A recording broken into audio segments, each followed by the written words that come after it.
are listening to Voice of the Fans Sportscast, brought to you by none other than the voices of the fans. Oh, Canada.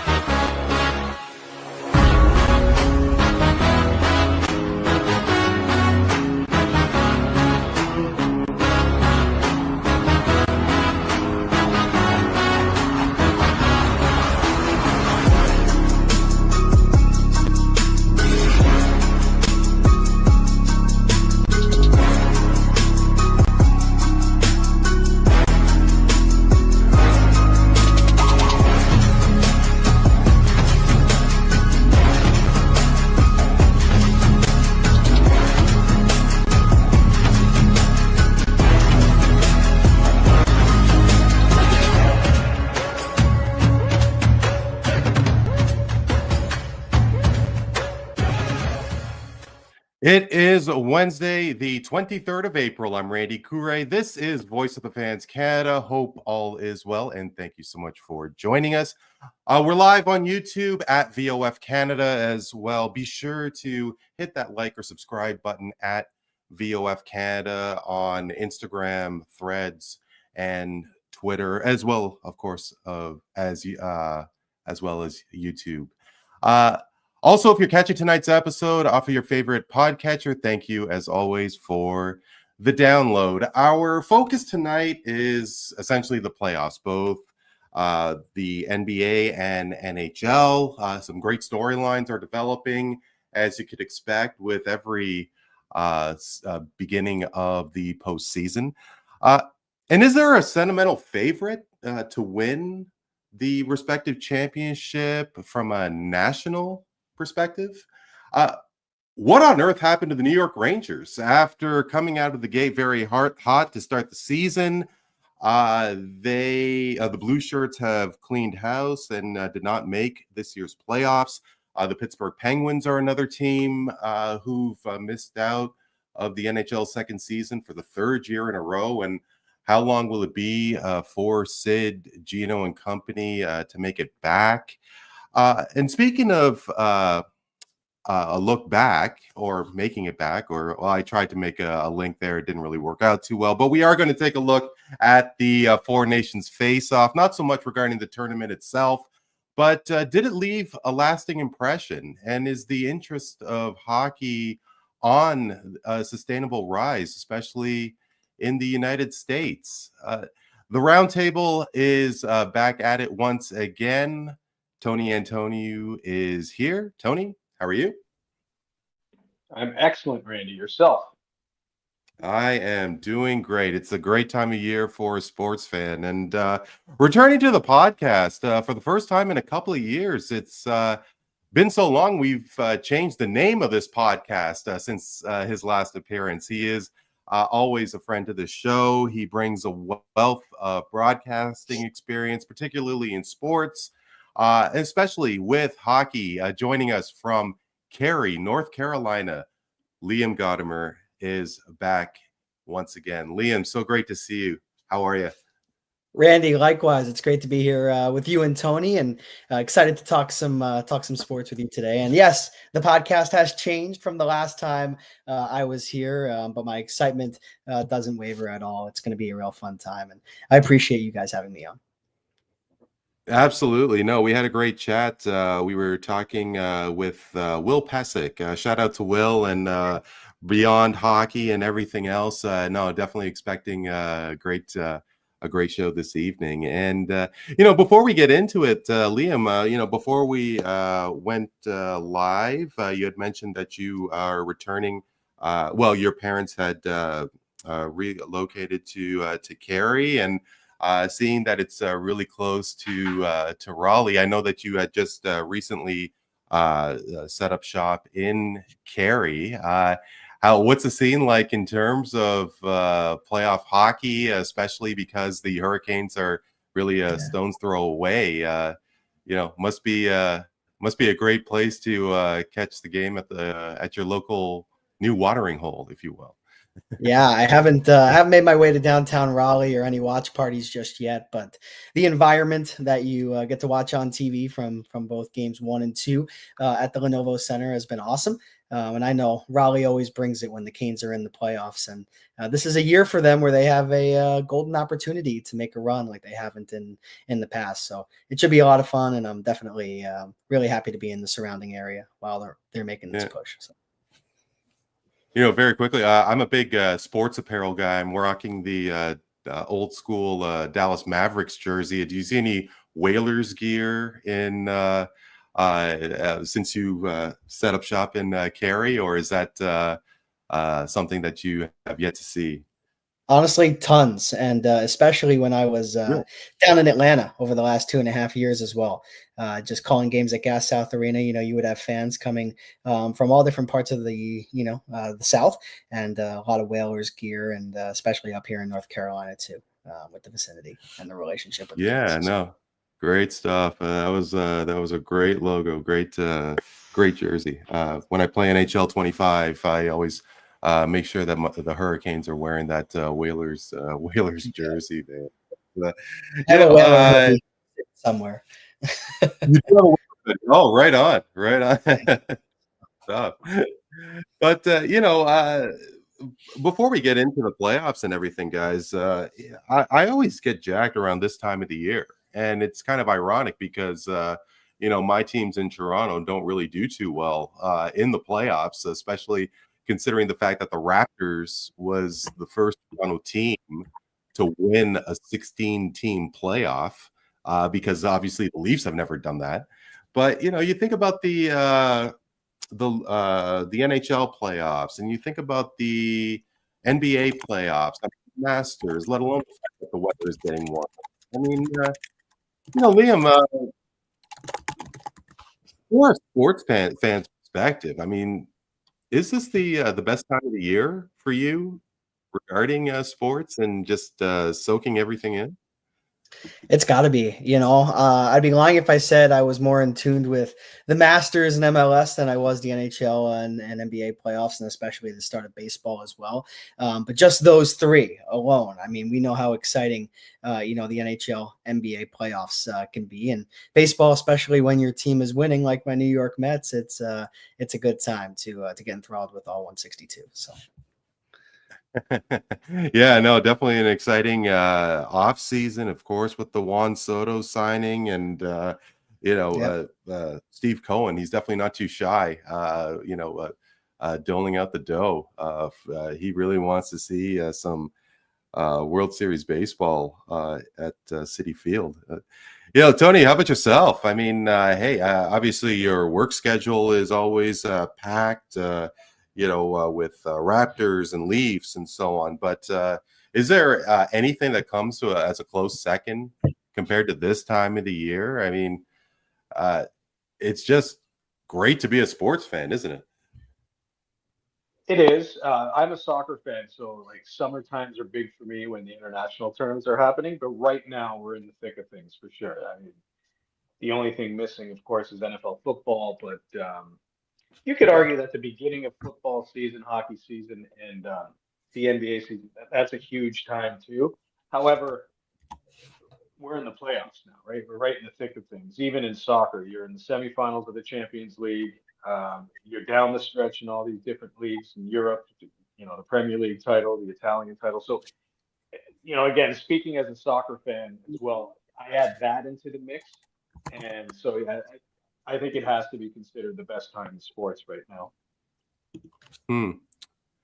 It's funny because, with regards to summer, and Tony, that my appreciation for soccer beyond Canada and the international tournaments and Toronto FC. I, for one, don't really follow soccer so much in Europe, but with Champions League, I mean, that's definitely one of the big tournaments for me to watch. Also, it is funny you mentioned about the start of NFL season because we're getting that much closer to playoffs. And Liam, for a Long Island guy, forgive me for not knowing, but is there an appreciation for college sports from your old stomping grounds there? Because Obviously, in North Carolina, it's a completely different story. I could appreciate when it comes to basketball and football, everything. College sports is huge where you currently are. But what about in terms of where you grew up in Long Island? Is it big college sports? Yeah, I really didn't get into college football too much until I had moved down south. But when I was in New York and subsequently moved down to North Carolina and Georgia as well, big college basketball fan. My father's alma mater is St. John's, and they had a pretty good year under Rick Pitino this season. So I've enjoyed watching them in years past, and especially this season. It was a tough loss in the round of 32, but it happens, but it's nice to have a successful season, and they're making some moves in the transfer portal as well. So, but college basketball is my big one. Getting into college football a little bit more, but I don't have a specific team. Gotcha. Yeah, for sure. Well, I mean, that being said, with March Madness that took place, and what's going to happen with Cooper Fly, the NBA draft, of course, will be after the playoffs, along with the NHL draft. Definitely a great time of the year for sports fans all around. And let's get into it, fellas, and we'll start with basketball. And Liam, knowing that you are really a supporter of the New York Knicks as well, there is some exciting times, especially at Madison Square with the moves that they've made, and it has been a really long time since the Knicks have had some playoff success. I think it was 2000 since they last made the conference finals. And I did want to show a video, and I do have to preface, because I actually thought that this was a video that was from the Game 1 win against Detroit, but it still is pretty cool to see. Suck my dick, Trae Young! Suck my dick! Fuck Trae Young! Yo, Trae Young looks like my dad's dick! I never saw my dad's dick! He still looks like shit! I better not catch Trae and Dankman! Now, yo, give me a shot at it! Go New York, go New York, go! We'll be back! It's You kind of get the point there. And but obviously that was from a few years ago when the Knicks were playing the Atlanta Hawks. And of course, Trae Young is Reggie Miller 2.0, you could say, because he is definitely a thorn in the Knicks side. Liam, I was going to originally ask you what your thoughts were to the video, but considering it was not from this year, you have to think that the excitement for playoff basketball, especially these days with the Knicks having a competitive team, that fans are just as jacked. Randy and Tony, it's been so long, since the Knicks had built a sustained winner and had good members of the front office, and we're doing good things behind the scenes. And now under Leon Rose, you bring in top level talent in the offseason like Mikal Bridges. Of course, you give up a lot in order to get him, but you bring in an all-world defender to play alongside OG Anunoby. I think Jalen Brunson has completely changed this franchise's trajectory. Not really a lot of hope in terms of a championship, but they signed Jalen Brunson. He comes in as a free agent, and he's been one of the best point guards in the NBA ever since he's put on the Knicks uniform. So it's been really exciting. I mean, Liam, with Game 1, the Knicks had a strong fourth quarter. They took Game 1 by 12. Game 2, the Pistons tied the series with 33 from Cade Cunningham, 20 points from Dennis Schroeder. I mentioned I was a Jersey guy, and truth be told, I actually have a Dennis Schroeder Raptors jersey, not the best investment I made. But with everything going on, with everything in this new territory, quote unquote, that the Knicks are in, I mean, are the Pistons could they be a real threat, Liam? I mean, it wasn't that long ago when the Pistons were one of the worst teams in the NBA, and now they just had this rejuvenation with Cade and everybody else. I mean, how nervous are you, and how challenging will the Pistons be for the Knicks this first round? I think they are definitely a threat. I think, any team's main goal when you are an underdog in a series is to go on the road and win one of two. And Detroit, after losing game one, bounced back last night, or 2 nights ago. Dennis Schroeder, of course, hit that dagger.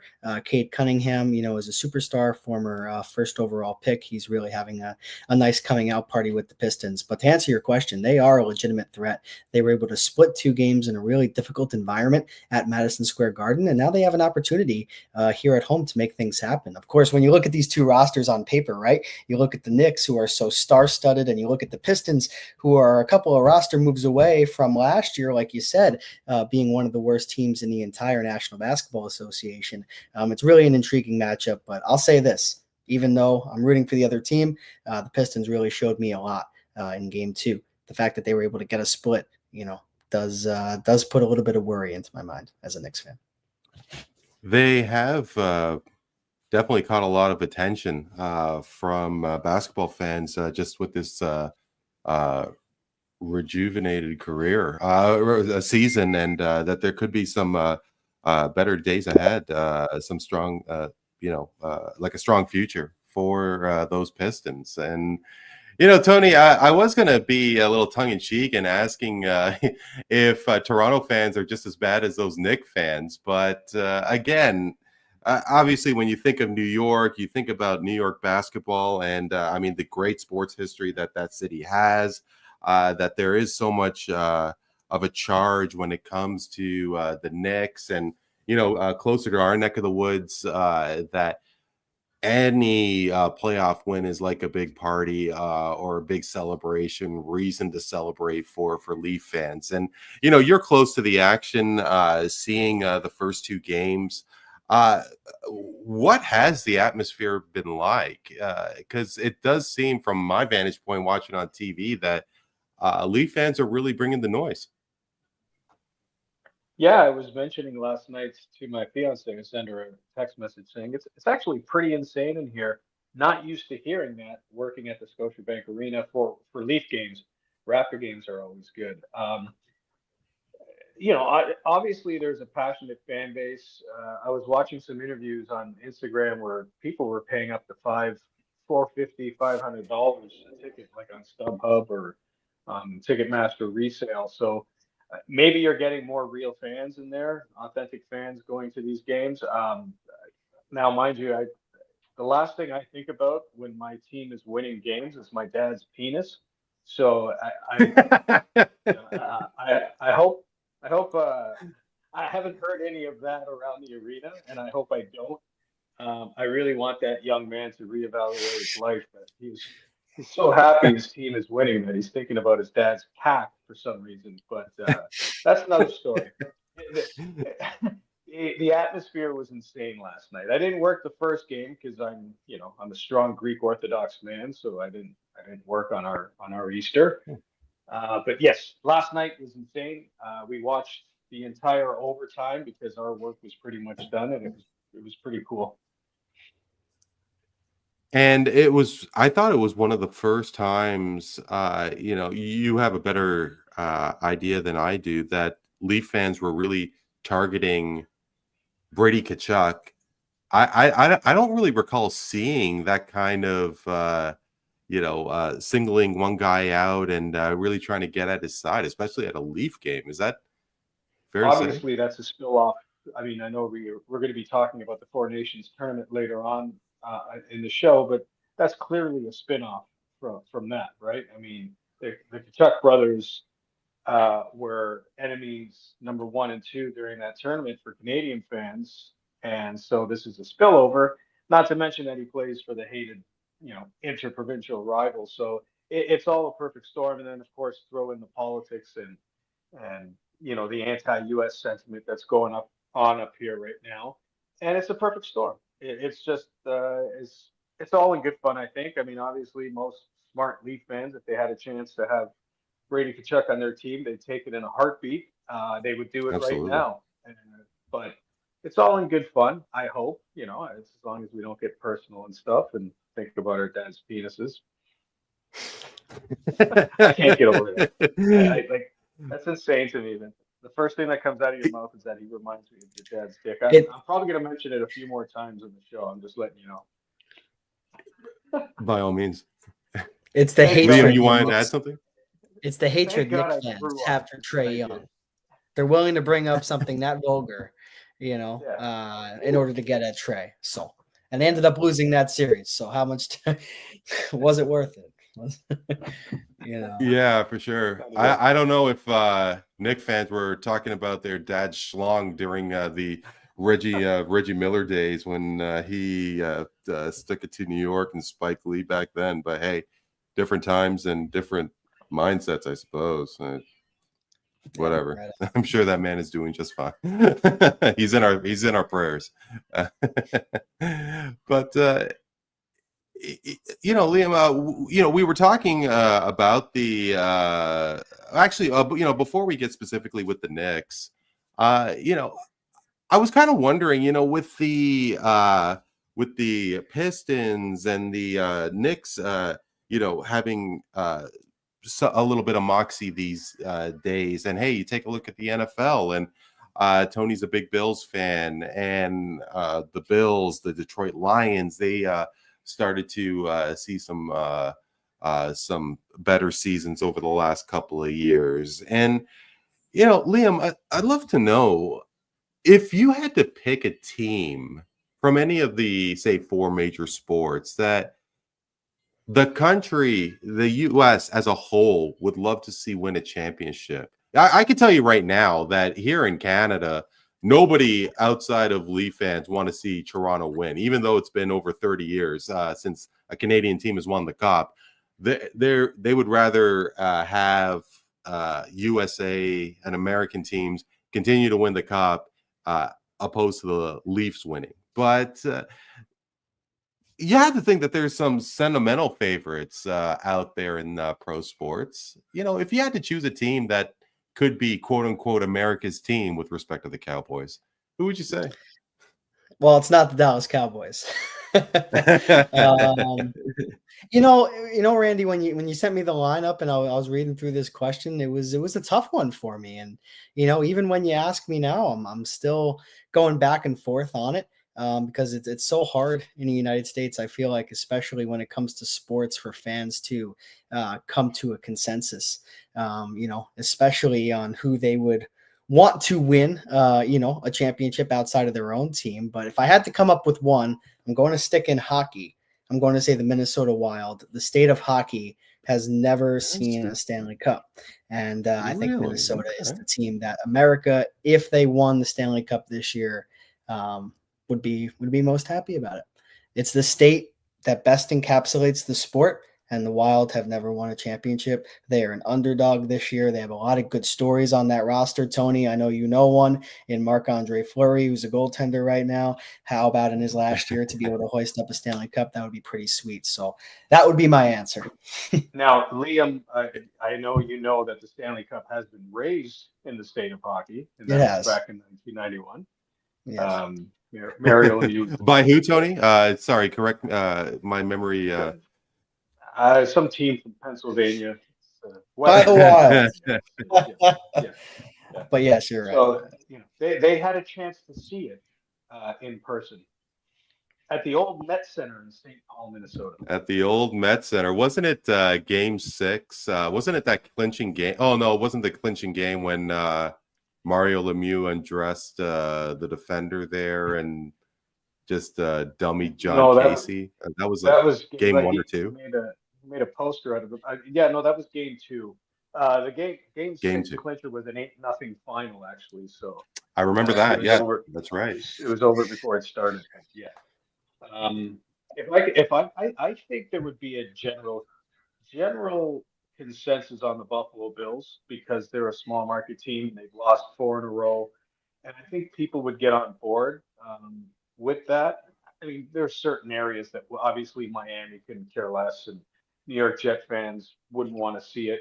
Neither would New England Patriot fans. But I think if you're looking at it from that perspective, and even here in Canada, Randy, I think we would be on board with a Winnipeg Jet Stanley Cup run, which is very possible this season. But I know I would be on board with it, and I think you'd probably get some of those other markets in the NHL may be cheering for the Winnipeg Jets, because it's always a nice story. It's a small town, smallest arena in hockey, and cold 10 months out of the year there, and it's like the feeling is there's nothing else to do. But this has been a good hockey team for a long time now, under this particular core, and I think they're a likable franchise, and just likable people and the fans and the whiteout and all that. I think Canada would get on board with that. Well, I think they'll get on board with the Oilers as well. I mean, they did last year. I thought that there was because we want to. Yeah, you want to see Connor, win a Stanley Cup. You always want to see the great players, get their championships. So I guess from that perspective, I can see that as well. And as somebody in the U.S., a Canadian team winning the Stanley Cup would be a great thing for hockey. Great thing for the NHL. Great thing for the sport. And I would argue that we need it. And, I think when you're trying to come up with a consensus, right, in Canada, I think you can eliminate the 2 Ontario teams. That's a good thing that they're doing out in the first round. But I think Winnipeg, like you said, Tony, I think they would be a team that, again, likable franchise, small city, like you said, and Connor Hellebuck, one of the best goaltenders, of all time, you could argue right now, like with the way he's been playing over the last 6-7 years. So a lot of nice players on that team. They've had a couple of first round exits in their last few runs. Could be nice to see. But like you said, we did get behind Edmonton last year. At least I think so. I was going to bring this up, Liam, a little later on, but I think no time like the present. And, you mentioned that a Canadian team winning the Cup from a U.S., from Americans' perspective would be great for hockey, but would it be great for hockey in the U.S.? I mean, I don't think there would have been anything better if the U.S. won the 4 Nations. I mean, God, what was Jordan Binnington on during overtime? And with, with the 4 Nations just completely annihilating the NBA All-Star game. I mean, NBA players were taking note of this tournament, but if the U.S. won, Tony, you think about it from a soccer perspective, like how much more would U.S. soccer be if Michael Bradley spent his entire career with an American club? Liam, I'm intrigued about what you said regarding a Canadian team winning the Stanley Cup, because I would think that if, say, Florida repeated, or enter any big city, maybe in LA or something, that Americans would be more and more fascinated with the game. Yeah, I guess I can adjust my answer a little bit there. I think for me personally, I would enjoy seeing a Canadian team win a Stanley Cup. But perhaps with where the political climate is, and I guess, the overall mood between the two countries, right? I guess Americans probably wouldn't be too fond if a Canadian team went on and lived at the end of the day. But at the same time, I don't think a little competition hurt anybody. And I think that's what made the 4 Nations so intriguing, that, you had these guys going out there competing for their countries, especially with what was going on in the background. And the game meant so much more. And that's what made it, as a viewer, that much more entertaining. Yeah, for sure. We'll touch back. Sorry, Tony, please. Oh, sorry. Oh, I was just going to add to it, but if you want, I was just going to say it was the tournament I never wanted, that, I'm thankful we got. But it was the perfect storm. It was a perfect storm for the National Hockey League because, like we said, the NBA All-Star Game weekend was a joke. LeBron James and what he pulled off right before the game, that wasn't received well. And then all of a sudden the comparison, and then boom, all of a sudden the 3 fights between the U.S. and Canada, boom, boom, boom, fights the first 9 seconds of the game.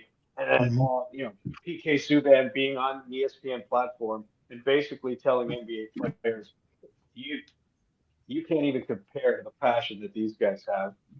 And he's saying it to their faces on the ESPN platform. So it was just a perfect storm, perfect weekend for the National Hockey League.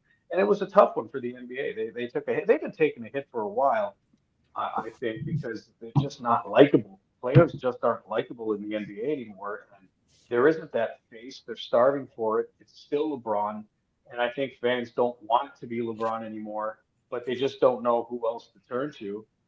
Anthony Edwards has said, I don't want to be the face in the league. He's quoted as saying that.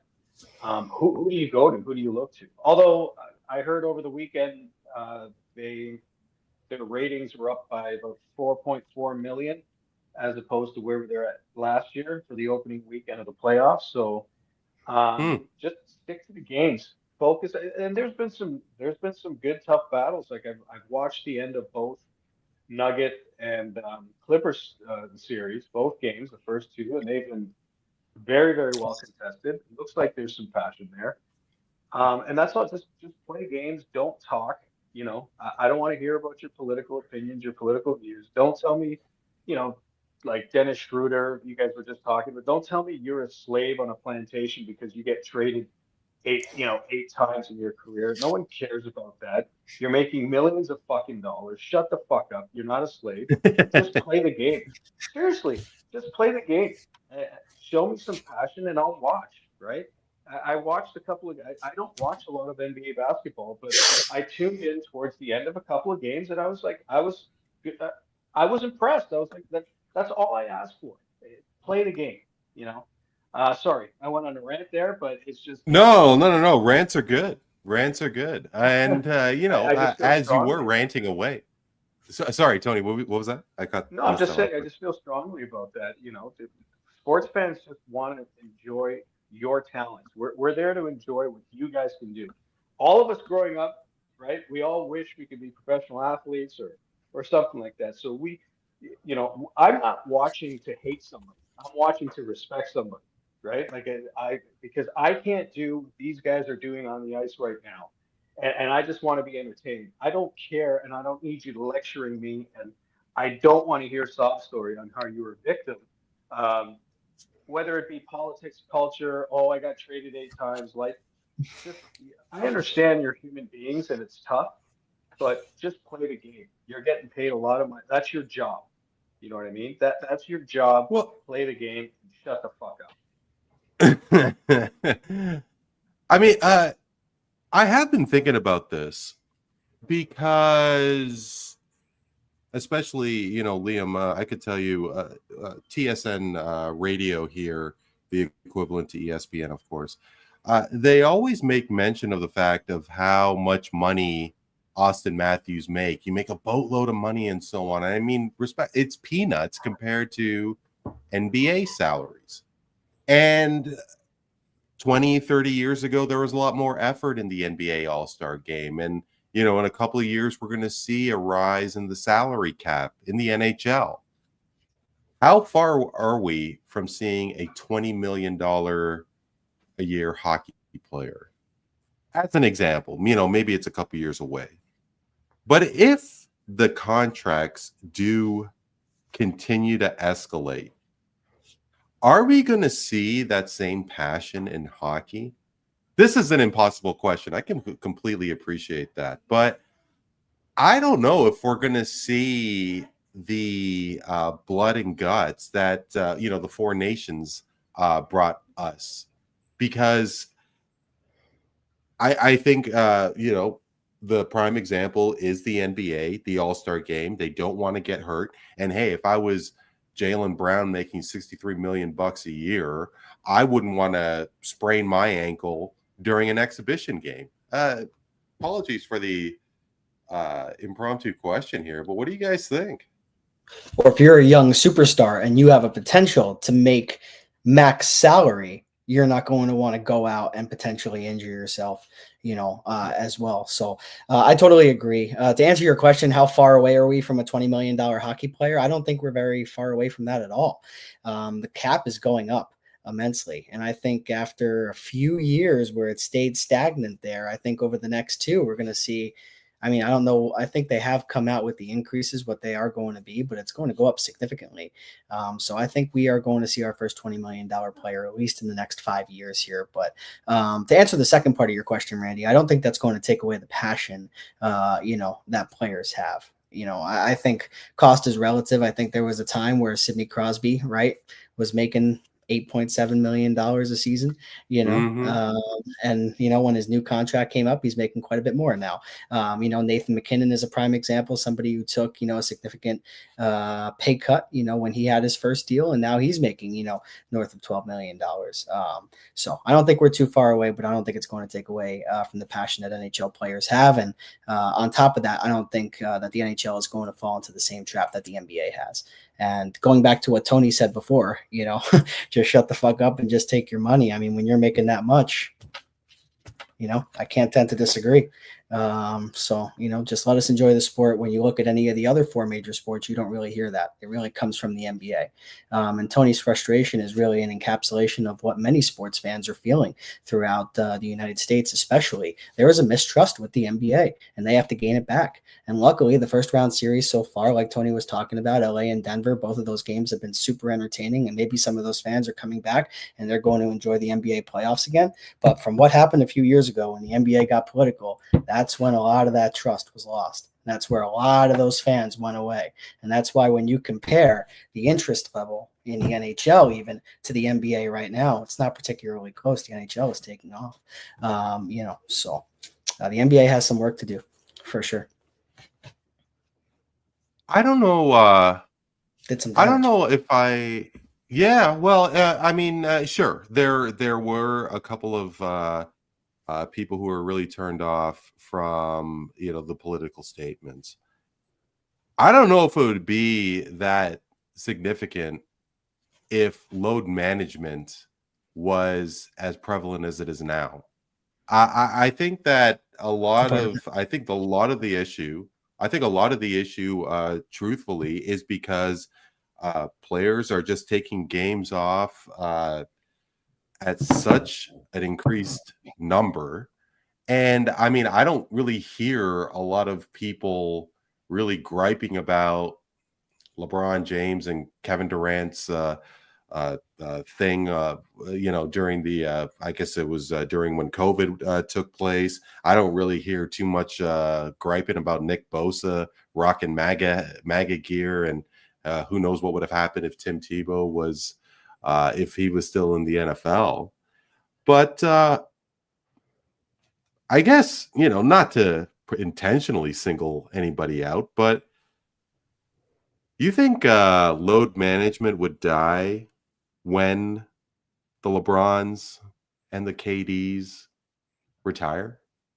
Like, are we seeing a lot more, Giannis? I don't know how many games he's played this year, but I don't really know if he had really practiced load management. Anthony Edwards, I think, has played, the majority of games this year. LeBron's 40. I believe a lot of things will change when LeBron exits the NBA. I think they can be. I mean, they might take a hit, obviously, without having that face, but you don't have to have a face. I mean, the NBA has always been good with producing multiple guys at the same time. So this idea that you need a face, to me, is weird that they're even having this discussion. Part of the reason why we only talk about LeBron, or we only hear about him, is because, if you watch First Take, Stephen A, Shannon Sharp, that's all these guys talk about. They don't talk about anything else. What's up? First up, we got LeBron. Next up, we got the Dallas Cowboys. And then, Aaron Rodgers is an anti-vaxxer. There's nothing else. There's no substance in anything. So you could have multiple faces. And the NBA has always been good with that. It wasn't just the Jordan era back then, right? Like it was Isaiah Thomas. It was Charles Barkley. Even before that, it was Magic. It was Larry. It was Kareem Abdul-Jabbar. There was always 2 or 3 guys that you pin your hats on, and they're the faces of the game at that time. But I think a lot can change after LeBron exits the league. I mean, I'm not saying he'll ever go away. I'm sure he'll be an owner of a team somewhere, he'll always want to put his face in front of a camera and pretend that he's, the greatest of all time and Mr. Everything. But I don't think the kids coming into basketball now want to be like that. I don't think they want to be viewed like that. I think Anthony Edwards is afraid of taking that next step to be the face because he sees what happens, right? Now he's got his own off-court issues, with the multiple baby thing, but it's just not, it's not a good role model for kids when you think about it. But again, who cares? We want him to play basketball, play at a high level, and do his very best there. If he chooses to be the next Nick Cannon, fine, go for it. At least he's got the honesty to say, I don't want that, man. It's like when Charles Barkley, I'm not a role model. I shouldn't. Well, what is he supposed to say? Sorry, Tony. What is he supposed to say? I want to be the face of the league, and has he? I mean, I don't think he's made a conference final since, or did Minnesota make a conference final with? I don't know what I don't think to say. I appreciate his honesty. I don't know what he's supposed to say. I appreciate the fact that he's like, I don't want it. I just want to play. That's fine. That's good. I've never heard him tell anything. I've never heard him tell me, I'm this, I'm that. He just plays basketball. He seems to have like a carefree attitude, like he certainly does in the bedroom. But that's fine. That's fine. Just play your game. But it's not going to be one person that's going to change it. It's going to be multiple people. Who knows? Cooper Flag and Wembanyama. Let's wait and see when these kids start developing. Nikola Jokic. There's a guy who doesn't give you much. He looks like he hates the game of basketball, but he's incredible. He just balls out every game, right? I don't see him doing a lot of load management, and he doesn't look like the most fit guy on the planet. Look at Obi. Obi has Coke, Cheetos, and Subway. That's his daily routine. The guy's an absolute demon. So it's, I don't know. I don't think, and back to your initial question, Randy, I don't think the hockey culture will ever allow that load management shit to creep into the game. Unless, we get to a point where there's a lot of softies who start running the game behind the scenes and it starts becoming some kind of trend or okay thing. But I just can't see it happening. I just think the hockey culture is just totally different. You know what Sidney Crosby was doing the day after the season ended? No playoffs. They're not. You know what he was doing? He was on the ice practicing with some of the rookies and the injured players the day after the season ended, working with those guys. Young guys, injured players on the ice practicing with them. He's got nothing left to play for unless he decides to go to the World Championships. But, can you see LeBron James doing that? Right? Can you see that? Well, I mean, maybe with Bronny. Right? Maybe Bronny with Bronny. Yeah, sure. But obviously. But it's just, I just don't think the hockey culture would allow that to happen. It's just. I hope you're right. I hope you're right. They make a lot more money too. Right? They make a hell of a lot more money. Yeah, like you're talking about hockey 4 or 5 times. No, NBA players. Yeah, NBA for sure. Yeah, absolutely. So yeah, I think no, it would be disappointing. It would be disappointing if hockey does take a step back, because especially these days, because there just seems to be such a charge with how popular the game is, and especially in the United States. Liam, I did want to ask, with everything going on with the Knicks, if we could step back to basketball for a second. And again, it's been a long time since there's been any success with the Knicks, and you think about what the future has in store. Antoniou, who is obviously near and dear to Raptors fans, he's signed through the 29 season. Same with Jalen Brunson. Karl Anthony Towns is his contract will be up after the 28th season. Does the Knicks have a foundation here? I mean, is there something really to be excited about? Because it seems that they have some solid pieces to go on a decent run.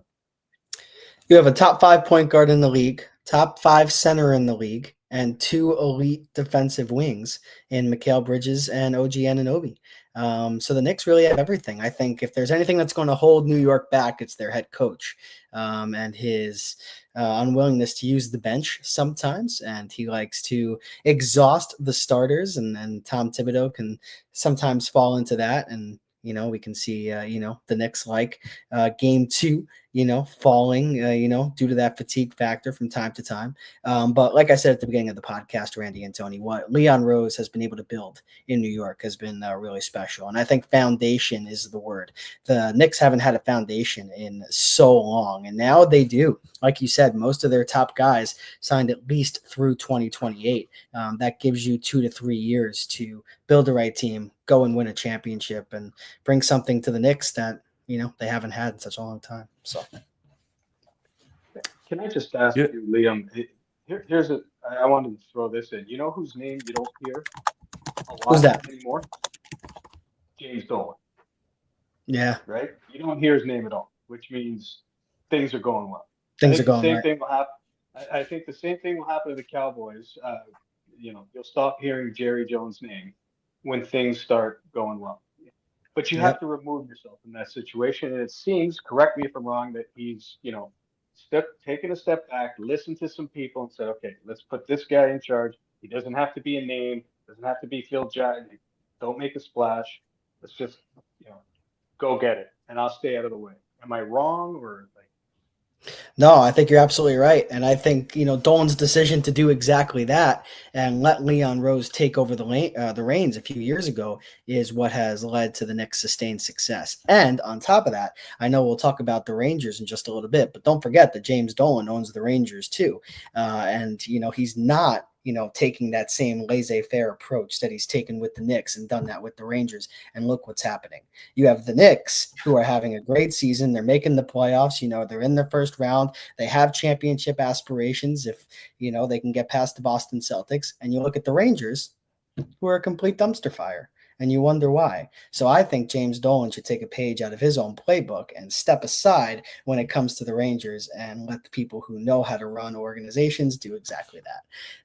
But the Rangers just decided to extend Chris Drury for another few years, which I will not comment on. But, I was just going to if ask you you keep doing more of the too. same, what's the definition of insanity, right, fellas? Doing the same thing over and over and expecting a different result. And for the Rangers, well, I know you just had a President's Trophy appearance last year, and now this year you're kind of wondering where you're going to go from here. But that's not how a functional organization runs. So, there needs to be a lot of changes going around. But the Knicks are a prime example of what things can look like when things are going well. It's frustrating. And it is. The NBA is no. I mean, hey, with obviously being a Leafs fan, you have to wonder what was the problem for all these years and decades. In the 80s, Liam, you probably wouldn't remember Harold Ballard. He was the owner who apparently meddled with the team, and he was very against European players playing for the Leafs back in the 80s. And they did try to make acquisitions, especially close to the trade deadline, and they made a couple of conference finals, just could never get over the hump. But obviously the ownership of the Toronto Maple Leafs is not one solid person. I mean, Larry Tannenbaum aside, but and we are going to get to the Rangers for sure. But it is interesting how the NBA especially doesn't really have that allure with big market teams. You think about teams who have had success of the Warriors and the San Antonio Spurs, and there wasn't a lot of free agents heading to New York, or LeBron James aside and Chris Bosh in Miami, but I don't think it was more so just it was just an opportunity in itself. It wasn't really so much about the organization. And, Tony, we kind of touched on it about, if such and such item took place, would the allure of the sport rise, with if U.S. won 4 nations, if Michael Bradley played for an American MLS club team. I'm wondering if the NBA would benefit if the Lakers won that championship again, or the New York Knicks. I mean, hey, take a look at Major League Baseball, and you have to think that there are a lot more eyes these days for a team like the LA Dodgers. And I would have to think that the Yankees, with all due respect to Liam, would see more revenue and more viewership if the Yankees were like they were in the late 90s, early 2000s. I mean, you think the NBA has any skin in that game to have legacy franchises get over the top, win championships, go on a run? Listen, of course, if you're sitting in Adam Silver's office and he has the chance to have, the Knicks playing the Lakers in the NBA final, he'd probably be, whacking off all over himself thinking about that prospect, 100%, right? Like, it's just, he'd be covered in DNA, of course. But I think, you could also have an appeal from any franchise if it's a dynasty, right? There's an appeal for a dynasty. Obviously, the preference is big market teams, but it's also star power too. Like, if the best player in the face of the league is playing for the Oklahoma City Thunder, yeah, you might not get as much eyeballs, but there will be interest. There will be interest if everybody knows who the hell player X is. But of course, there aren't too many leagues anywhere around the world that will survive without having their big market teams being successful. The NFL is the only exception, right? You could have a Buffalo Detroit Super Bowl or a Buffalo Green Bay Super Bowl, and it's going to attract just as many numbers as a Giants versus Los Angeles Rams Super Bowl, just as many. So absolutely, 100%. Any league will tell you their preference. That's why Gary Bettman, I don't think Gary Bettman cares to see a Canadian team ever win the Stanley Cup again. I say that tongue in cheek because his preference would be, a Rangers versus Kings Stanley Cup final all day, every day. But that's not possible every year. So as a league, what do you do to sell who you got, right? And first things first, the players have to make it sellable themselves and be likable. So we get back to that, what we were just talking about.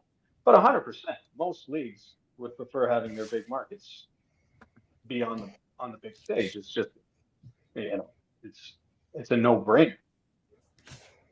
I think I don't know if you had any thoughts about this, Liam, but I'm wondering, there is a bit of a romance with the Oklahoma City Thunder. Maybe I'm a little biased because obviously Shai Gilgeous-Alexander, Canadian, the likely choice for MVP. You think about Lou Dort, but you also think about the history with the Thunder as well. And I'm reminded of what the Golden State Warriors were like before Steph Curry got there. Now everybody seems to be this big Warriors fan, and I'm thinking that we could see the same thing with the OKC Thunder. I mean, they seem to have such a strong connection, all those players. And, would we see a possibility of players not to, I don't know what the current salary structure is like with all their big players, but could we see players take less money just so that that core could stay together? If there was a team that was going to do that in the NBA, Liam, I'm thinking that the Thunder would be one of those teams. I mean, the Thunder are an example, right, of a great sports story. A team that, did not have a lot of wins, had to build through the draft with their young players. And like you said, Randy, I mean, what they've been able to build. I mean, just depth for days. They have a superstar in SGA. They have one of the best young coaches in the entire NBA. They are just building a foundation for success, not just for right now, but I could argue 10, 15 years into the future with the players that they've got, if they're able to lock them up and continue to draft at the way that they've been drafting. So I think that there is a love affair a little bit with the OKC Thunder because they're an example of building a franchise to success the right way, and not exactly going and signing free agents and creating a super team and having that one star player. No, you built through the draft. You made a tough trade, right? To move on from Paul George and bring in a young player that you didn't know and what you were getting in SGA. And then he comes in and, several years later, he is right now the best player in the NBA, and he is the odds-on favorite to win MVP. So they are a great story, and they're primed for sustained success. And I think that's a team that everybody can get behind. And I like your comparison to the Golden State Warriors, right? Golden State was kind of a team that was, I don't know, didn't really have an identity, I think would be the best way to describe them before Steph Curry kind of came on and took off. And in the same way, of course, OKC is a little bit different because they had the success with Serge Ibaka and James Harden and Kevin Durant and Russell Westbrook. But again, they were a team that really had to tear it all down and start over again. And they have, and in a matter of a few years, we're looking at their outlook as one of the best, if not the best, of any team in all of the four major sports when it comes to a young team. So, yeah, I completely agree with you. And I think SGA can become an impactful player and person in that community like Steph has. I mean, I think trying to emulate Steph is so difficult, right? Because he is, the greatest three-point shooter of all time, somebody who wasn't really marked for an NBA career, coming out of college. But SGA, somebody who not a lot of people were talking about, throw in as a part of a Paul George trade. And now he is the face of a franchise and is on the precipice of winning an MVP. So great story. Who would have thought that Paul George would have the downfall in his career, and just SGA, just absolutely skyrocket to these heights that nobody ever thought of. And it would be interesting to see if that nucleus of the OKC Thunder would be able to stick around, because they definitely have something special there. Well, Liam, I mean, talking about a team who had something special going, you could say, would be the New York Rangers. They did win the President's Trophy, like you did mention. They had, I think they started out the gate with 5 straight wins, and everything was great in Gotham. And then all of a sudden, wow, okay, you did trade for JT Miller, but you shipped off Capo Caco, you traded away Jacob Trouba, and of course, after the season finished, Peter Laviolette was axed. And how surprising has this been? From being the President's Trophy winner last season, going to the conference finals, to not making the playoffs this year. I mean, you could not have seen this coming. You could not have written up a worse season for the Rangers, Randy and Tony. And, of course, they go to the conference final. They're ousted in 6 games by the eventual Stanley Cup champion Florida Panthers. And then in the offseason, I would even go before trading Capo Caco, before, bringing in JT Miller. This all started for me when you moved on from Jacob Trouba and you traded away or moved on from Barclay Goodrow as well. Now, are those 2 players that were really providing a ton of value in your lineup last season? No. And you could argue that Trouba, playing through the injury that he did during the postseason, was providing negative value as your captain. Okay, that's totally a valid point. But just to completely move on from them like they were nothing and like they meant nothing to the locker room was a move that was going to come back and bite the Rangers. And the matter of the fact is, you started the season. Yes, you started the season 5-0, and that's wonderful. But you started the season without your captain and without one of your alternate captains. and that takes a hit on the locker room. And I think that was a very, very under the radar piece as to why the Rangers struggled. I think there were a lot of contract talks hanging over multiple players' heads. I think they signed Lafreniere in the beginning of the year. They signed Shesterkin in the beginning of the year when Shesterkin, I believe, had come out and rejected 11.75, something like that, something crazy close to $12 million. And Ranger fans get worried, then Shesterkin gets worried, then the front office gets worried. Then there's a little bit of a divide in the locker room. Kreider gets hurt. Then he goes to Four Nations. He gets hurt a little bit more. Zibanejad's having the worst 3-month stretch of his career. No leadership in the room. It was a really tough time for the Rangers. And, all things considered, hindsight, looking back, I'm not too surprised that they had the year that they did, but to go through a President's Trophy and to have the season that they did, it's incredibly disappointing. And things have gone comically wrong with the team, that's not just bad. Well, that's hitting rock bottom, and especially for a team that had so much success. It's a shocker. It was a shock. but so what kind of a leader? Sorry, Tony, please. No, if I could throw in the way they handled the Trouba situation Poor. more than anything. Poor. I've never seen it. Is so disrespectful what that guy did for that franchise, and surprisingly, Chris Drury, who's pretty well known as a classy guy through the National Hockey League during his playing days for sure, basically putting a gun to the guy's head, saying, it's either this or you're out. It probably was not received well in the locker room either. He became the whooping boy, and I understand he was trying to move that money to get Shesterkin locked up, but man, the way they handled it, that must have left a bad taste in the locker room as well. You think Drury was just relaying orders from the big cheese there? He's Rangers have been to the conference finals twice since Drury's been GM. So, do you think that there was a gun to Drury's head and this is all about Mr. Dolan? It could be, Randy, and maybe it was listening to the noise that was coming from the fan base.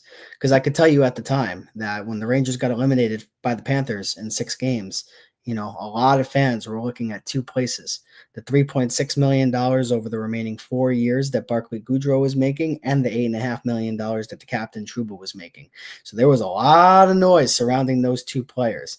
And, very seldom do you see, fan reaction force, a move by the upper management. But I would not be surprised if that was the case. If Dolan heard the noise and said to Drury, figure it out, get them off the roster, and I don't care what it does to the room.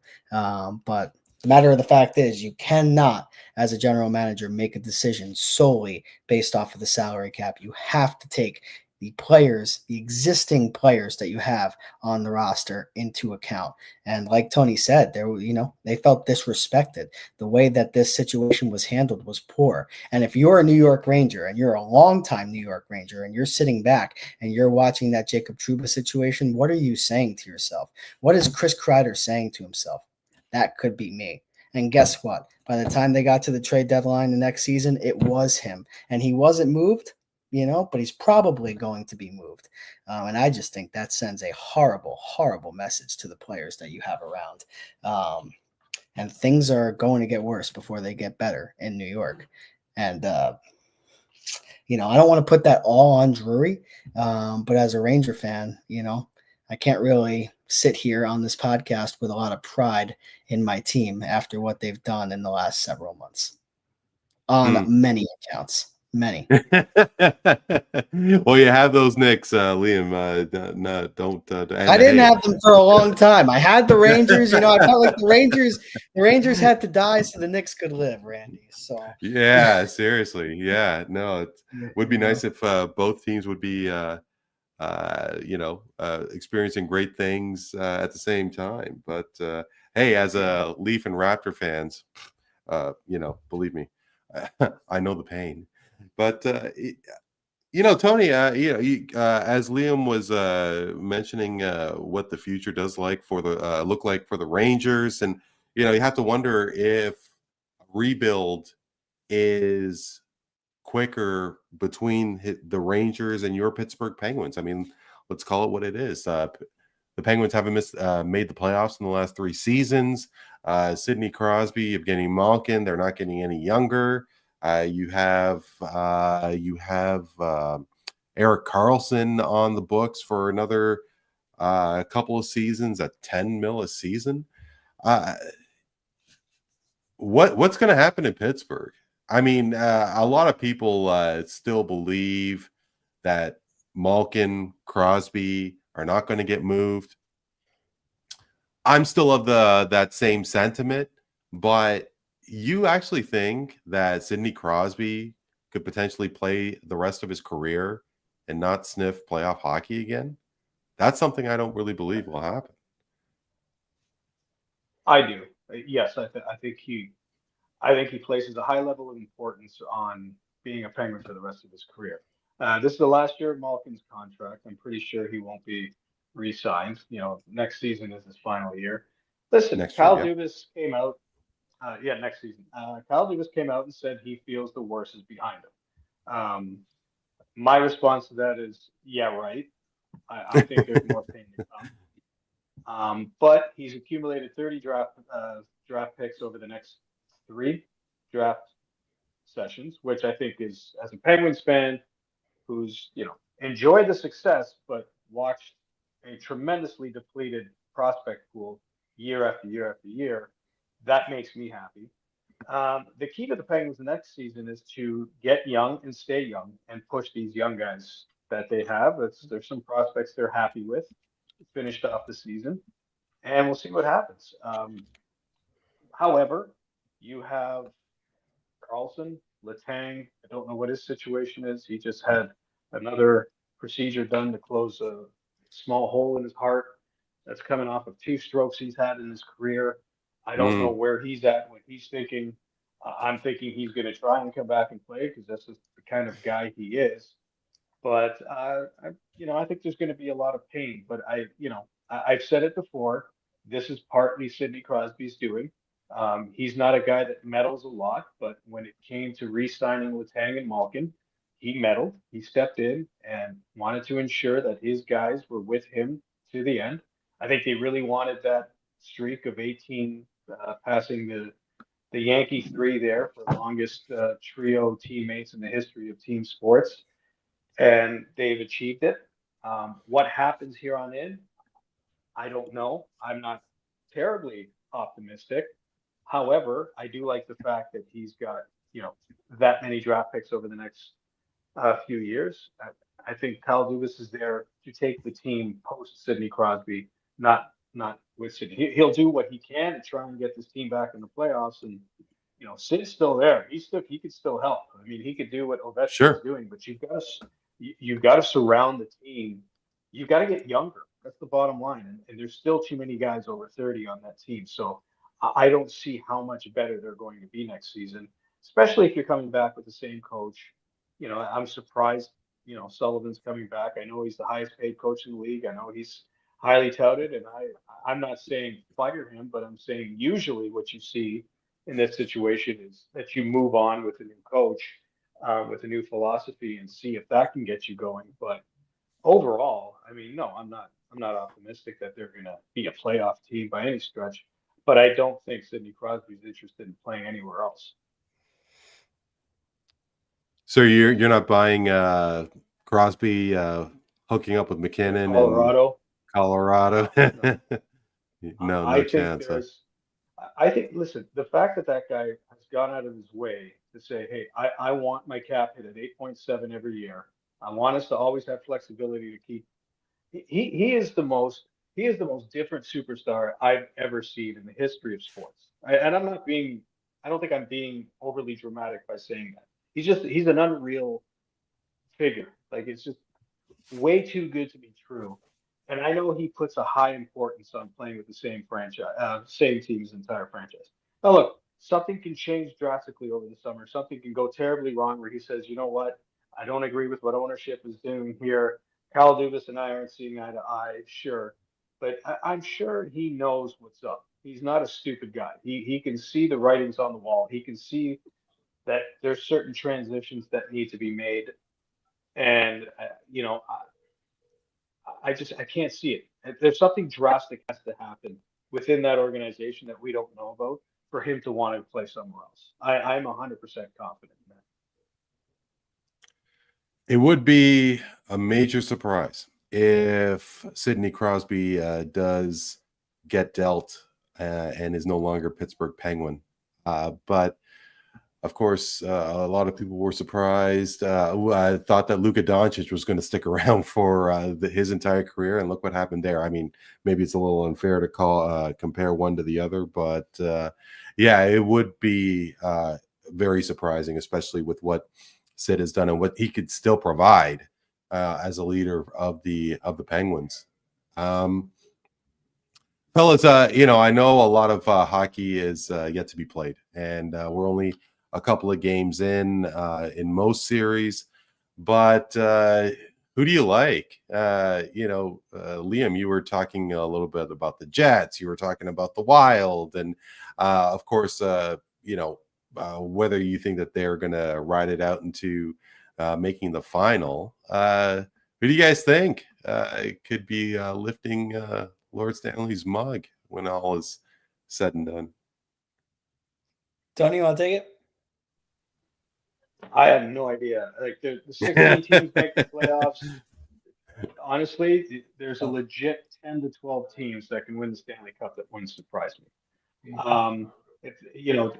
Florida Panthers, they're poised to go back for a third year in a row. I think they're good. I think they actually had a little impromptu load management down the stretch. I mean, they struggled down the stretch, but they had the benefit of having some players injured, and they were able to, rest these guys. And you see Matthew Tkachuk came back in the lineup last night, and boom, popped the brace, and they absolutely blasted the Tampa Bay Lightning. But the Lightning can bounce back just like that too.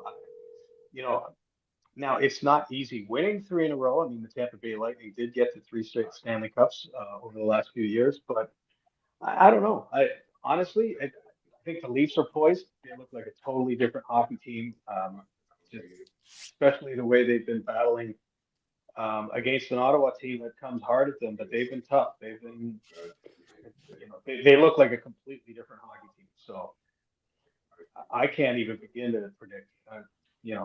Toronto, Florida on the east side. West, pick them. Colorado, Dallas, whoever wins that series could easily win the Stanley Cup. And it's almost a shame how some of these matchups have lined up. I have no idea. Anybody got a guess? I think no clue. I think we are primed and ready for a Canes Kings Cup. Kings. Kings and Kings. Okay. That Okay. would be a Liam, fun Stanley Cup for me. I would love to see the Canes and the Leafs meet up in the conference final. I just don't know if I could take Toronto over Carolina. I've been loving the Canes for a while now, and so they keep letting me down. So that's the only reason why I'm not saying the Canes. I'd love to see them too. I love, like, Sebastian Aho is a player I love watching. Just personal preference. Rob Brindamore is such a motivating guy and just an animal behind Best the coach bench. in the league. Let alone what he's capable of doing in a gym at his age still. So, yeah, absolutely. But I have no faith in them anymore. They always come up short in the playoffs. They're up 2-0 in the series for sure. But it's a lot of good. The Washington Capitals, they're on right now. I'm watching them play. They're, different hockey team. It's a completely different hockey team, and they're certainly capable. They're a well-coached team as well. So I don't know. Take your pick. So you say Canes and Kings, eh? Canes and Kings. I like I'm the Kings. Jets Panthers. Okay. I'll say Jets Panthers. Okay. Jets Panthers. Just for the sake of having something to give you. But it could easily be the Leafs. I'll tell really you, do believe it. the Cats and so. Sorry about that.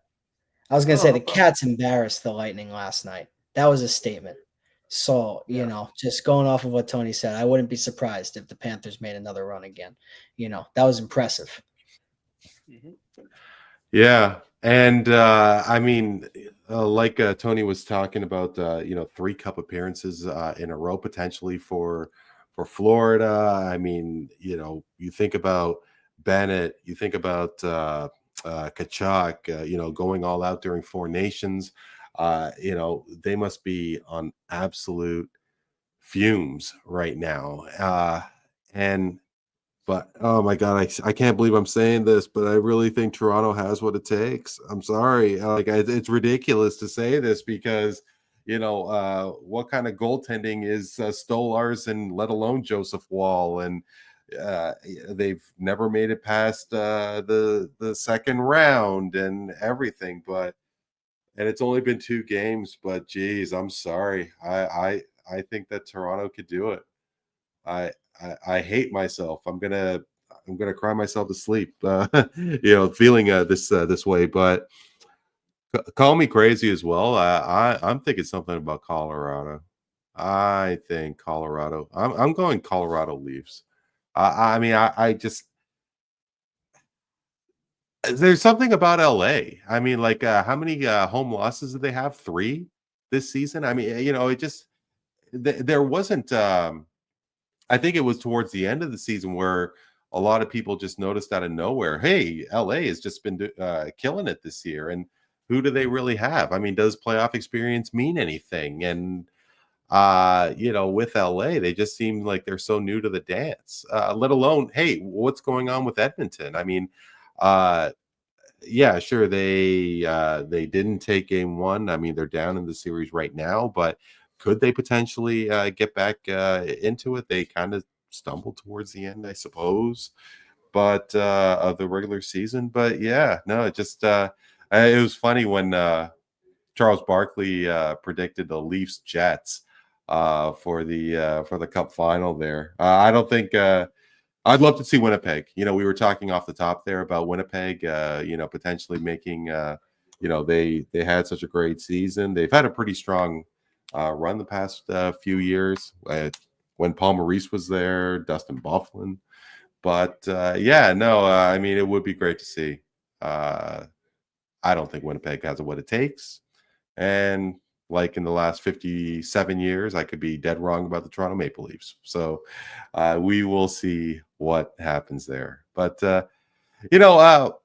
Liam, it has been a number of weeks, I guess over closer to 2 months since the Four Nations Faceoff. And there was a lot of skepticism to what this tournament will look like. I mean, it is an exhibition tournament during the regular season. You don't have countries like Russia, let alone players from Czechia and Denmark and so on. But I mean, this tournament was an absolute success, and there was a lot of attention south of our border in the United States. And from your observations, I mean, how has hockey been in terms of viewership, in terms of response? I mean, is it getting a lot more notoriety, especially since Four Nations? I think it has. I think even before Four Nations, at least here in the U.S., hockey has been one of those sports that's certainly on the rise, in terms of interest and viewership. And I think Four Nations only helped to elevate that. Of course, there were a lot of interest in Four Nations, not just from a hockey perspective, but from what was going on the outside as well. It was a roaring success. Of course, you had the U.S. and Canada making it to the final. It's storybook, right? The line brawl, of course, that you saw in game number 1 between the two teams was fantastic as well. And to the casual viewer, what's going to get them engaged into the sport, right? It's when they take the gloves off and then start hurling knuckles at one another. So I think that was a big game. I think it was an awesome tournament. I think, interest in the NHL was already high before the Four Nations tournament, but I think, it did well to elevate where it was at previously, I'd say. What was your thoughts before the tournament started, Liam? Tony and I talked about it a couple of times on the podcast, and we didn't know what to expect. But were you particularly Really interested? I mean, I guess for a guy, you're a few years younger than Tony and me, and you never really saw like how many World Cup of Hockeys have you seen? I'm thinking one. I Just think I'm guessing you were too young to remember 2004. Is that fair to say? I watched 2016, which was Yeah, awesome. North America and a lot of great hockey there. yeah. So, but I mean, before Four Nations started, I mean, were you as excited despite Russia not being there and the rest of the European talent? I think whenever you can see the game's top players on the world stage, I think there is excitement generated from that. But I think there was, without a doubt, some disappointment from my mind that we weren't able to see the game's best players. Right? I mean, simply put, let's just leave it out there on the table. By leaving Russia out of there, you are leaving a very good crop of the NHL's top superstars away from that tournament. So it's hard to legitimize it in that way. But at the same time, I think you had four teams that were really strong. Not a lot of separation between them.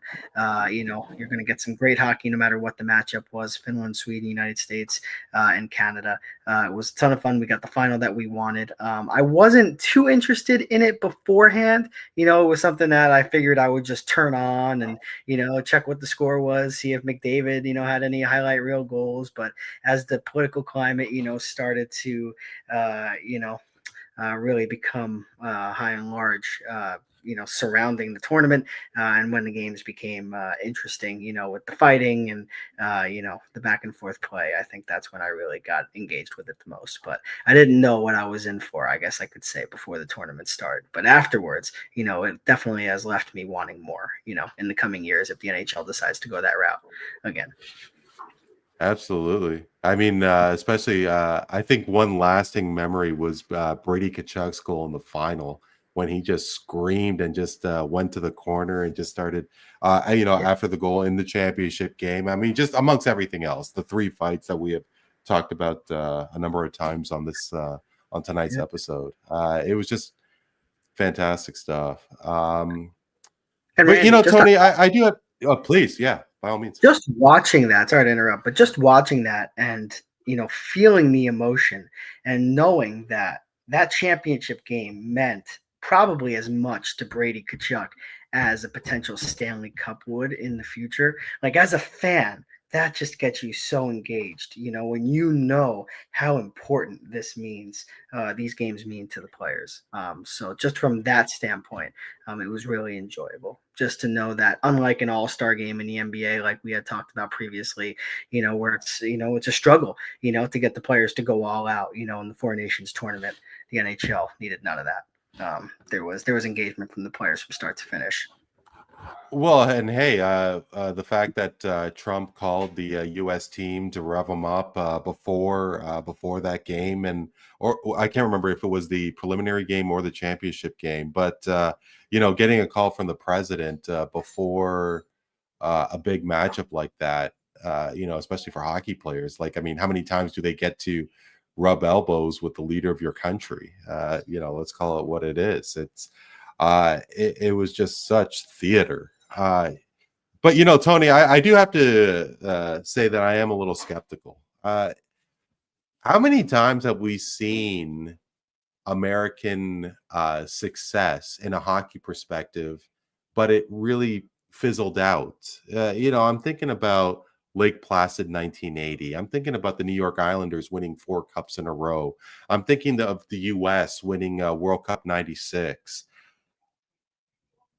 Yeah, sure. Maybe some interest in hockey came up, but it really hasn't. I mean, there really is a fourth big sport in North America, in the United States, and I am wondering if this rise in hockey in the United States, if it is sustainable. I mean, after what you saw in Four Nations and the celebrities and the Charles Barkleys and everybody, NBA players getting behind this tournament.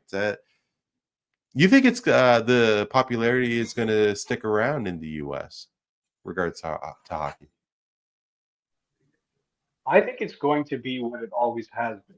It is a niche sport, right, within the United States of America, and it just is. It's just something we have to deal with. It's not. It's never going to capture or pull the heartstrings of a huge sum of people within the United States of America. Now, what I will say is that this crop of U.S. players, there's a lot of good personalities there. A lot of people that, if you give them some time, airtime, platforms, you can see their personalities shine through. Like the Chuck brothers are an awesome example of it. Austin Matthews has got a bit of a personality too. Jack Hughes is hilarious in just a stoic manner in the way he is in interviews. Like he's a pretty funny guy, but he does it in a very dry way. So those are some things that the NHL has never been good at, tapping into personalities within the league. And then when you do have guys who had certain personalities, you didn't want it to be in the forefront. That's an anti-hockey culture.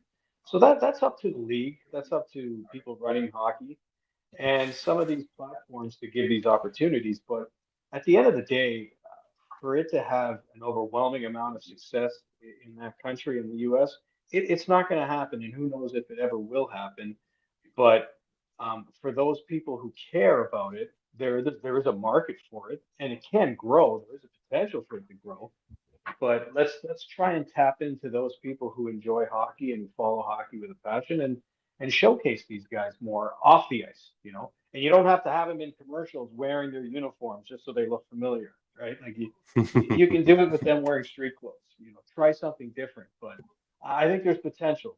As a Canadian watching it, obviously I'm cheering for Canada. But if the U.S. won that game, I probably would have been equally as happy because I want to see these players have success and get some kind of notoriety because it only helps the game of hockey, and that's what I care about, right? Like I want to see the game of hockey helped out, but yeah, and also what I'd like to see next time is Russia have a team because I think it becomes that much better of a tournament as well. Yeah, sure. Liam, I'm sure you might have a comment after what I just proposed to Tony there. There has been instances, maybe it was before you started following hockey, let alone before you were born, but there has been occasions where the U.S. dominated. And I mean, hey, take a look at the recent World Juniors. I mean, obviously, World Juniors doesn't have the spotlight like the Olympics do. But when you think about major championships like World Cup '96, Lake Placid, I do think that the NHL has really done a disservice in promoting the game within the U.S. Your thoughts?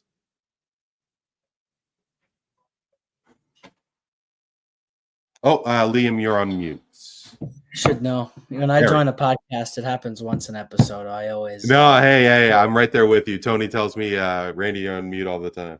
No, I always mute myself from time to time. But yeah, I wouldn't know if I would call it a disservice. I would say not doing enough.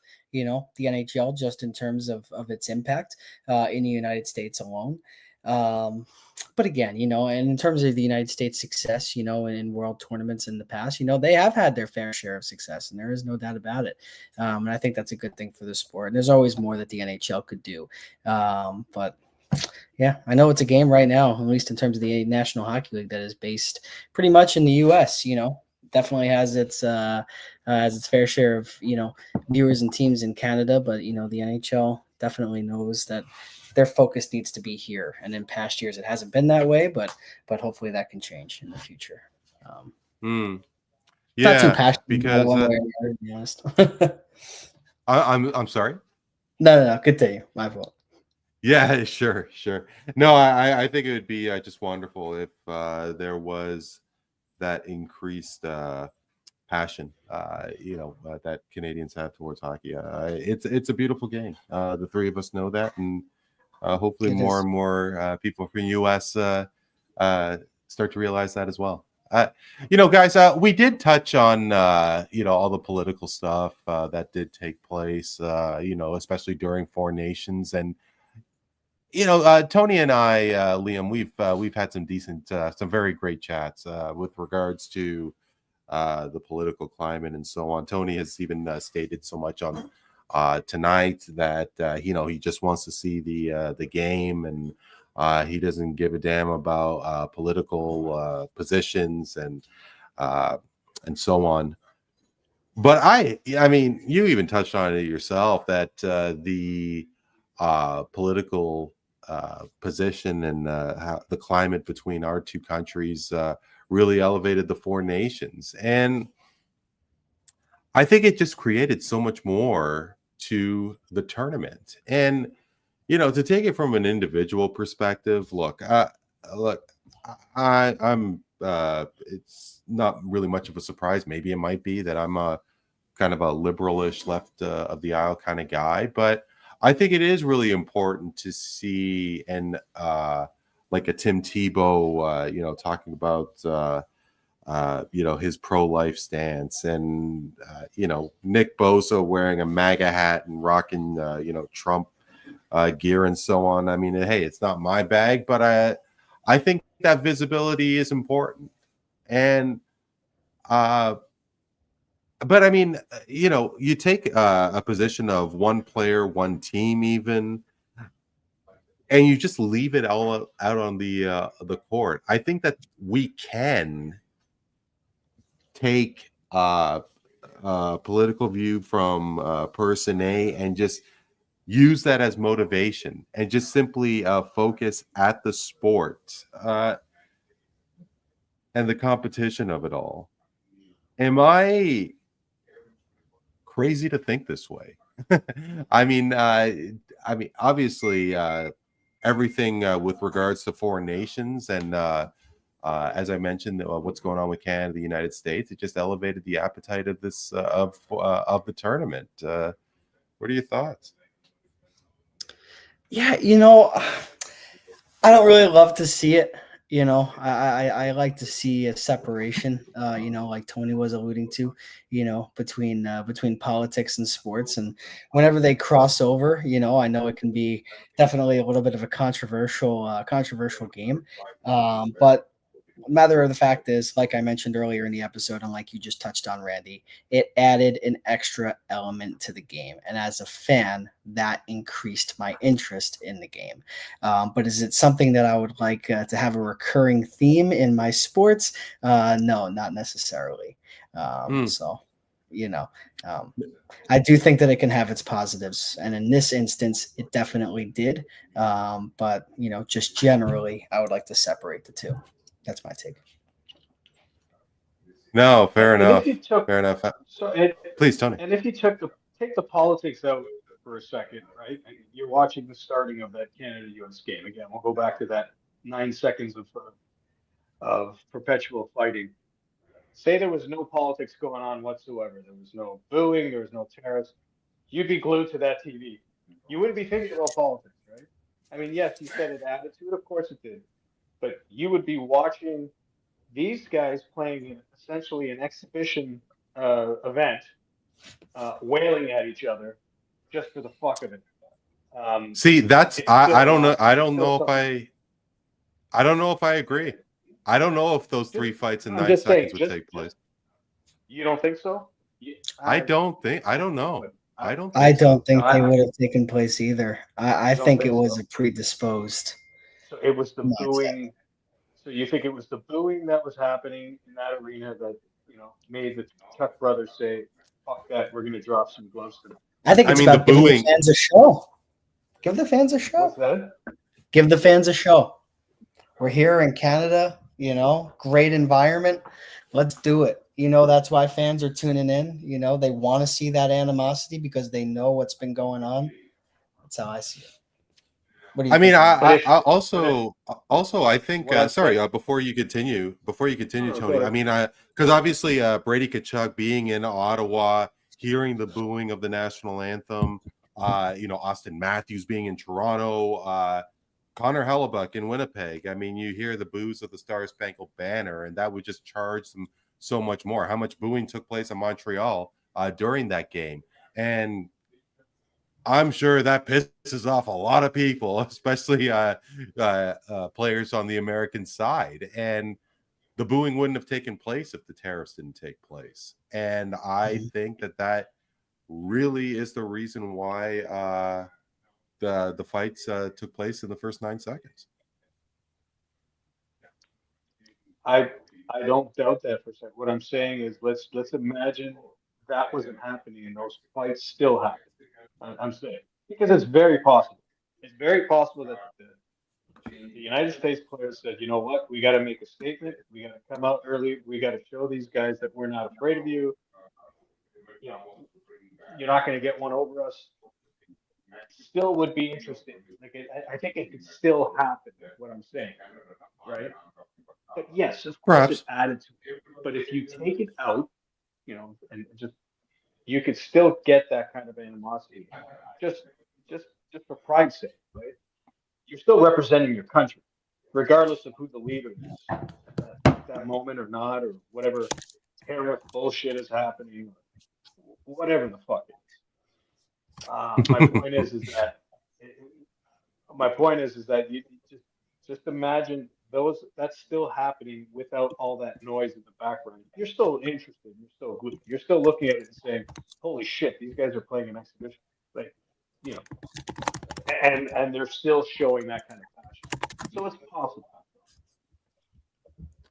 It is possible, for sure, especially since it was the first time that the McDavids and the Matthews and McKinnons actually represented their country in a major international tournament.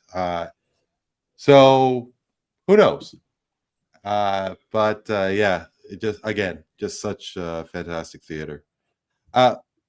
So finally, guys, we are going to jump to our final segment. And Liam, very excited to introduce you to what I like to call straight facts, bro relax. So what we're going to do is I'm going to pass a statement over to you, and you're going to tell me straight facts if you agree, and you're going to tell me bro relax if you disagree.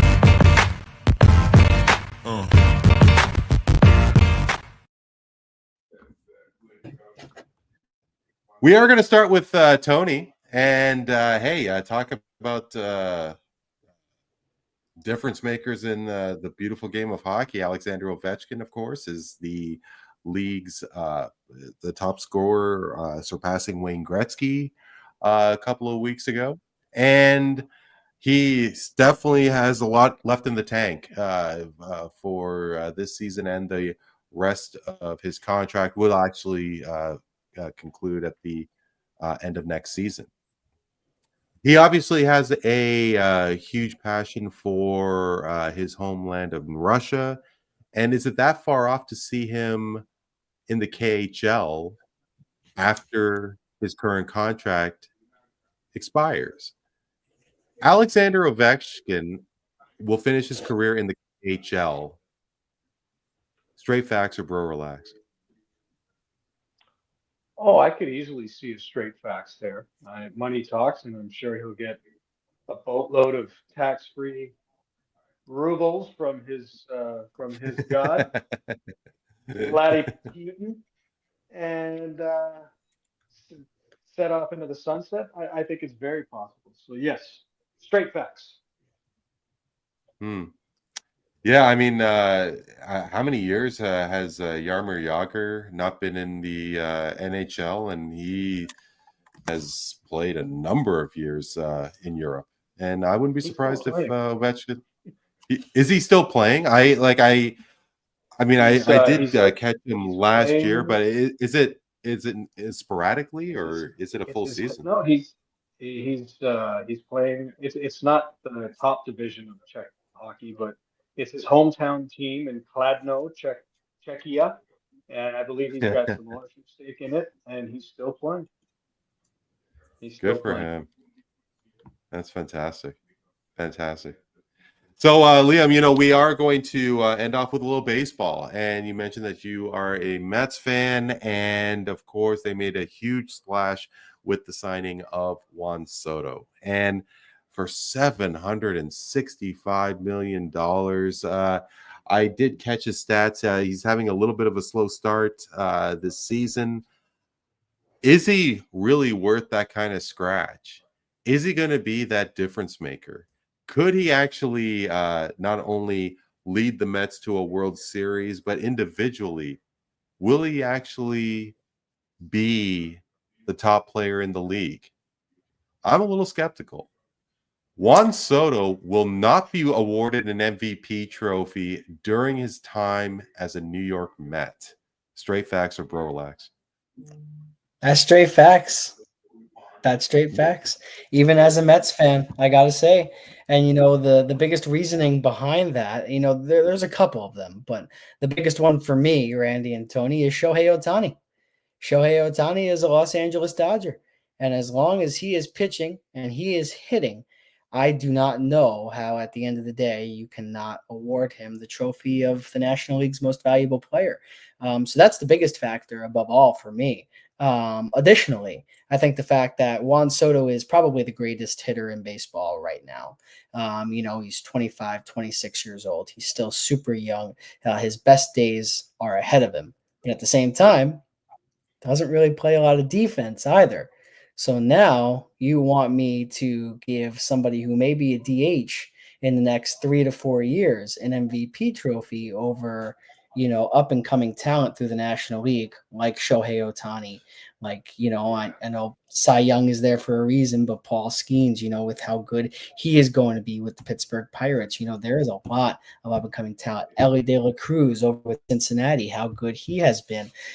So for me, I'm going to say straight facts. I think that Juan Soto will be a very good New York Met. I think he'll have a few solid seasons, but I do not think he will win a National League MVP. I don't. Yeah, it's funny. I don't have his stats in San Diego accessible, but he did run it really strong with the Nationals. Went to San Diego, kind of. Yeah, I mean, he was decent at best this season with 3 home runs, 233 average, and that gets the OPS. The OPS. The OPS. Okay. The OPS is good. Okay. Well, but obviously the season's still young, and individual awards are not doled out in the first couple weeks of the season. Well, maybe Player of the Week and Player of the Month, but that's not what we're talking about. But at any rate, guys, thank you so much. As always, Liam, it was so great to catch up and to chat with you. Hope everything is going well, and congratulations on your new journey, and really hopeful that we could catch up one day again. Likewise, thank you for having me on, gentlemen. And when I reconnect with Will here, if we ever have a podcast with one another, I'll be sure to reach out. Maybe we can all reconvene together once again. That'll be fun. Absolutely, yeah. Please give Will my best. Absolutely, I will. Tony, as always, thank you so much, brother. Let's do it again soon. My pleasure. Nice meeting you, Liam. All the best. You too, Tony. Thanks. Take care, guys. For Tony Antoniou and Liam Gotimer, I'm Randy Courret. This is Voice of the Fans Canada at VOF Canada on most social media platforms as well as YouTube. Hope you're doing well and keeping safe. We will talk to you next time.